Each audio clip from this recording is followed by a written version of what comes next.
ভারত সফরের প্রধানমন্ত্রীর করা সব চুক্তি দেশকে দ্রুত পরনির্ভরশীল রাষ্ট্রে পরিণত করবে বলে দাবি করে বিএনপি নেতারা বলেছেন, দেশকে বিদেশিরা অক্টোপাসের মতো চারিদিক থেকে আঁকড়ে ধরেছে। যারা দেশপ্রেমিক, দেশের গণতন্ত্রের কথা বলে তাদের গ্রেফতার করা হয়, আর যারা লাখ লাখ টাকা বিদেশে পাচার করে তাদের বিচার করা হয় না। দলটি নেতাদের দাবি, যুদ্ধ করে খালেদা জিয়াকে মুক্ত করা হবে।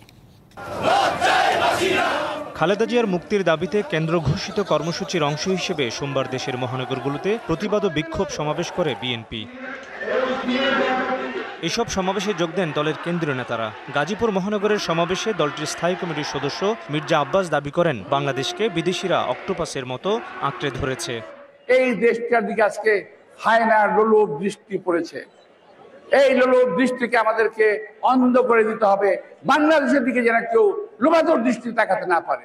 নারায়ণগঞ্জের সমাবেশে দলটির স্থায়ী কমিটির আরেক সদস্য গয়েশ্বরচন্দ্রের দাবি, আওয়ামী লীগ বিদেশি শক্তির জোরে ক্ষমতায় আছে। এই খুঁটির জোরে বেশি দিন থাকা যায় না, আর বিদেশি শক্তির খুঁটির জোরে যত বেশি দিন ক্ষমতায় থাকবেন, ভবিষ্যতে তত বেশি ভোগান্তি। বরিশাল মহানগর বিএনপি আয়োজিত সমাবেশে যোগ দিয়ে দলের ভাইস চেয়ারম্যান ও সাবেক স্বরাষ্ট্রমন্ত্রী আলতাফ হোসেন চৌধুরীর দাবি, খালেদা জিয়ার মুক্তির জন্য যুদ্ধ করা হবে।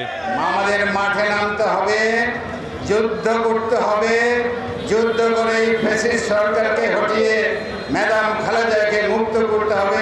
এছাড়া খুলনা, রাজশাহী, রংপুর, ময়মনসিংহ মহানগরে কেন্দ্র ঘোষিত কর্মসূচি পালন করেছে বিএনপি। বাংলাদেশের স্বার্থের বাইরে আজকে বাংলাদেশকে অন্য দেশে দাসে পরিণত করার চেষ্টা করছে। এদিকে বিকেলে রাজধানীর চন্দ্রিমা উদ্যানে দলের প্রতিষ্ঠাতা জিয়াউর রহমানের কবরে শ্রদ্ধা জানিয়ে সাংবাদিকদের কাছে বিএনপি মহাসচিব দাবি করেন, ভারতের সাথে প্রধানমন্ত্রীর সাম্প্রতিক সমঝোতা চুক্তিতে দেশের কোনো স্বার্থ রক্ষা হয়নি।